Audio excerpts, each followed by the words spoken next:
Well, I'm pleased to be joined by Newtown School Superintendent Dr. John Reed and First Selectman Llodra here today at the Municipal Center to talk a little bit and get a few questions answered about the upcoming October 5th referendum, at which time townspeople will be asked to render their support of some money coming into the town from the state of Connecticut to both remediate and demolish the existing Sandy Hook School facility and to build the new Sandy Hook School.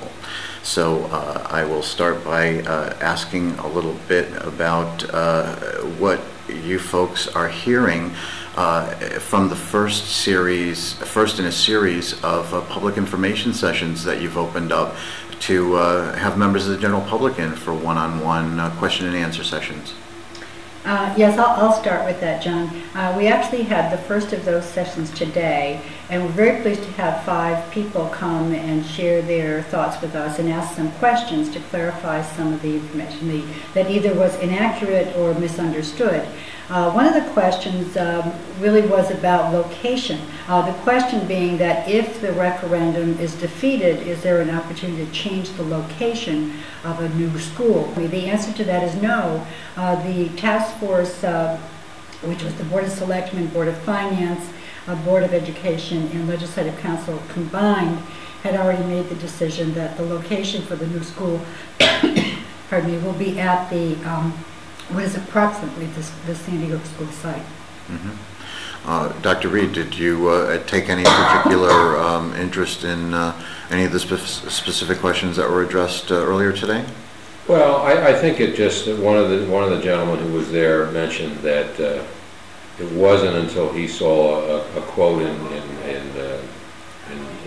a publication, I don't know whether it was the Bee or another publication, which Pat actually characterized the state's contribution as a gift.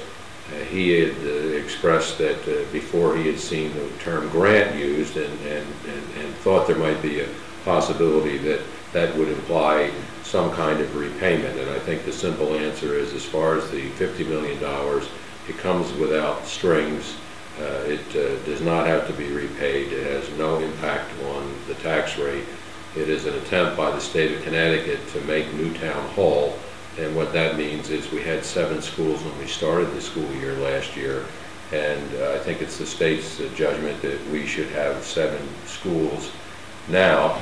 I think that's a win-win situation for Newtown because it gives us the best of both worlds. If we have an enrollment upswing, and enrollments are cyclical. We're in a downward trend now, just as we were when I first came. We went from about 4,400 to 3,200. And we know that things like birth rate impact, obviously, the school enrollment, but what I really meant to say was that that's impacted by the economy. If the economy is strong, the birth rate will increase at least slightly.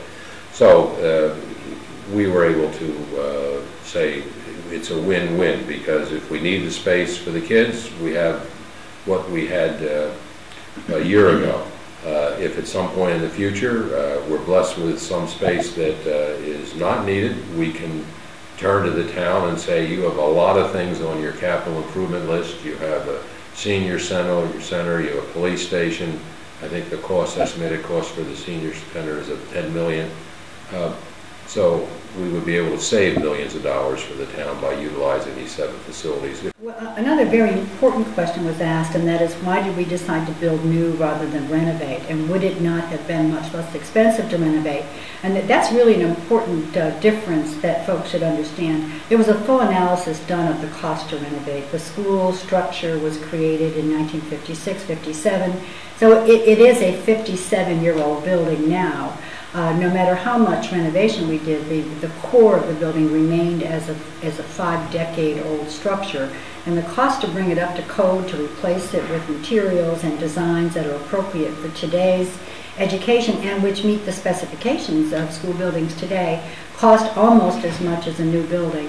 Many people in the construction trades had suggested that to us, to renovate costs as much as building new, and in fact our analysis did show that. So it would be an unwise use of money to try to use a 56-year-old structure and upgrade it to today's standards. It would not have been a wise economy, and it did not achieve the support of the state as an option. The other point I always want to reiterate, just because I continue to hear some misinformation, is that there's no local tax impact to this. It is in fact a fully supported grant by the state of Connecticut. So whether one characterizes that as a gift or a grant, the bottom line is that there's no direct impact to the taxpayers of the town of Newtown. Now, if the referendum is not successful, I believe that means that we have no school project. That in fact the message back to the state of Connecticut, to the legislature and to the governor's office and to the Office of Policy and Management is to say, no thank you, we don't want your grant, we don't want that generosity of $50 million. So the impact of that, however, in the local community is that there would have to be, John will speak more to this, but there would have to be a strategy to bring our students back from Monroe. We would not have a school building for them, which means that we would have to incorporate those students in our existing school buildings. That has a likely impact on every elementary school and maybe up through Reed School. So John certainly can articulate that better than I, but that is in fact the impact of a rejection. So Dr. Reed, what in effect is Plan B? Well, I can give you my thoughts because I don't think that I would, in all likelihood, be here to lead the planning initiative. But as somebody said, let's just pretend for a minute that I was the newly hired superintendent arriving in Newtown, and somebody said, well, you've got 400 kids coming back from Monroe, you have 6 buildings. First thing that we would have to study redistricting because some of the Sandy Hook borders on Middlegate, some of it borders on Hawley. You'd be removing kids from those schools, funneling them to Heather Meadow. We'd have to look at our grade level pattern and see, do we maintain that or do we disrupt the rather reasoned approach of separating the 5th and 6th graders from 7th and 8th graders for educational and social development reasons.